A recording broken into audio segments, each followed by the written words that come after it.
मैं इस समाज के बीच में खड़ा हूं, किसी भी प्रकार से डर कर कोई कार्य नहीं किया जाएगा, नहीं किया जाएगा। अगर समाज पर शोषण अत्याचार होगा, समाज की बहन बेटियों को सताया जाएगा, समाज को पीटा जाएगा, समाज को मारा जाएगा, तो भले ही मौत आ जाए, लेकिन किसी भी प्रकार से समाज पर अत्याचार बर्दाश्त नहीं किया जाएगा।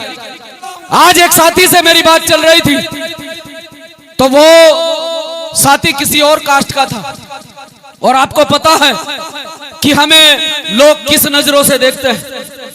तो दो लोग आपस में बात कर रहे थे और मैं वहां बैठा था। उसने मुझे आकर कहा कि आप मुझे जाने पहचाने से लग रहे हैं। मैंने कहा बताइए। उसने कहा मैंने आपको मोबाइल पर देखा, कहीं आप महक सिंह तो नहीं? मैंने कहा महक सिंह ही हूं। कि भाई आपको मरने का डर नहीं लगता है? मैंने कहा भाई सवाल क्या है? कि मैं यही पूछना चाहता हूं कि मरने का डर नहीं लगता है।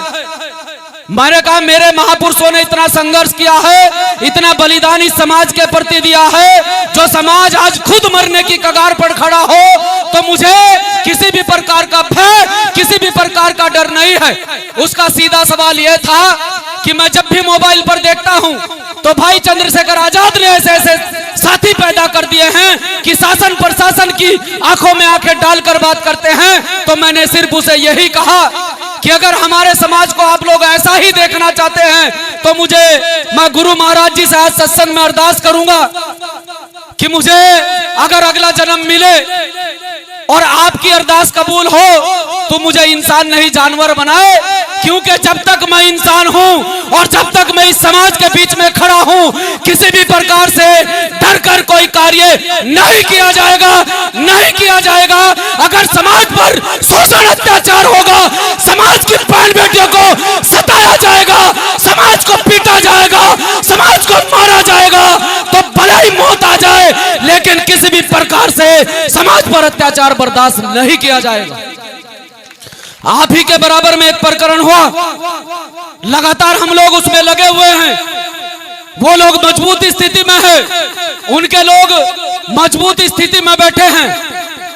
6 लोगों की उसमें गिरफ्तारी हुई और हम लोग लगे हुए हैं लगातार प्रशासन पर प्रेशर बनाने पर, लगातार प्रशासन को ये कहने पर कि अभी भी उसमें केस में कमी है, अभी भी एक व्यक्ति की अरेस्टिंग उसमें नहीं हुई है। तो हमने उसमें एक समय सीमा निर्धारित की कि अगर उस समय तक उस व्यक्ति की अरेस्टिंग नहीं होती है तो हमारा समाज इतना बड़ा है कि जिस दिन हम समाज को बुलाकर एक महापंचायत का आयोजन करेंगे तो उस दिन इस प्रशासन को इस समाज के सामने मत्था टेकना पड़ेगा। ये ताकत समाज की होती है, लेकिन आप लोग तो अपनी ताकत को पहचानते ही नहीं। आप अपनी ताकत को देखते, शुक्र ताल के अंदर किस प्रकार से आप लोगों ने अपनी ताकत का एहसास कराया, लेकिन उस ताकत का एहसास कराने का कोई फायदा नहीं है अगर सही दिशा में वो ताकत ना लगे।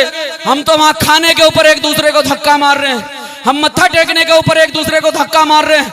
अगर हम अनुशासित होकर कोई काम करें तो मुझे लगता है कि जितना समय वहां लोगों को लगा है इतना समय ना लगता।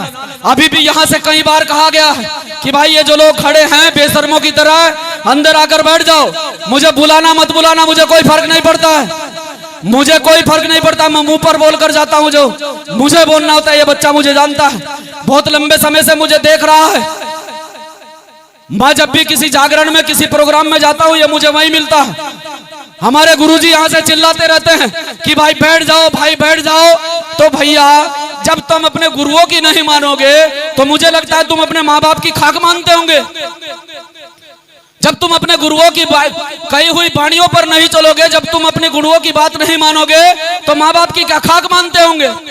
एक रिक्वेस्ट मेरी और है नौजवान साथियों से, कल से बहुत पीड़ा है, हमने एक साथी को खोया। गौर से सुनना मेरी बात को। 20 से 22 साल का नौजवान सुल्तानपुर के अंदर हमने खोया है उसकी गलती की वजह से। तो मैं अपने नौजवान साथियों से रिक्वेस्ट करता हूं भाई, किसी भी प्रकार के नशे में आप लोग ना पड़े, क्योंकि आप किसी प्रकार के अगर नशे में पड़ते हैं तो हो सकता है कि नशे की हालत में आप लोग कोई गलत कदम उठाएं। अगर नशे की हालत में भी नहीं है तो आप एक बार ये सोचें कि आपके माँ बाप ने मेहनत मजदूरी करके आपको 20-21 साल का नौजवान तैयार किया है, आपको पढ़ाया है, लिखाया है।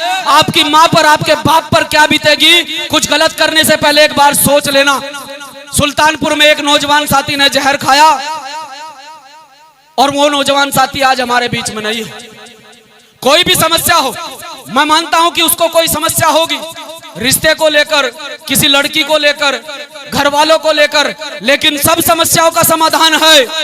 अगर आपके परिवार के पास नहीं है तो ये समाज इतना बड़ा यहाँ पर बैठा है, इस समाज के पास में बहुत ताकत है, इस समाज के पास में समाधान है, हमारे संतों गुरुओं के पास में समाधान है। लेकिन नौजवान साथियों से कहना चाहता हूं, इसलिए बोल रहा हूं, एक साथी खो दिया है कि कोई भी गलत कदम उठाने से पहले, ये मेरी बहनें भी सुने, कि कोई भी गलत कदम उठाने से पहले अपने माँ बाप की इज्जत को देख लेना। अपने माँ बाप की इज्जत की परवाह करते हुए, अपने माँ बाप की इज्जत रखते हुए कभी जीवन में, भविष्य में कोई गलत काम, कोई गलत कदम मत उठाना। जय भीम, जय भारत।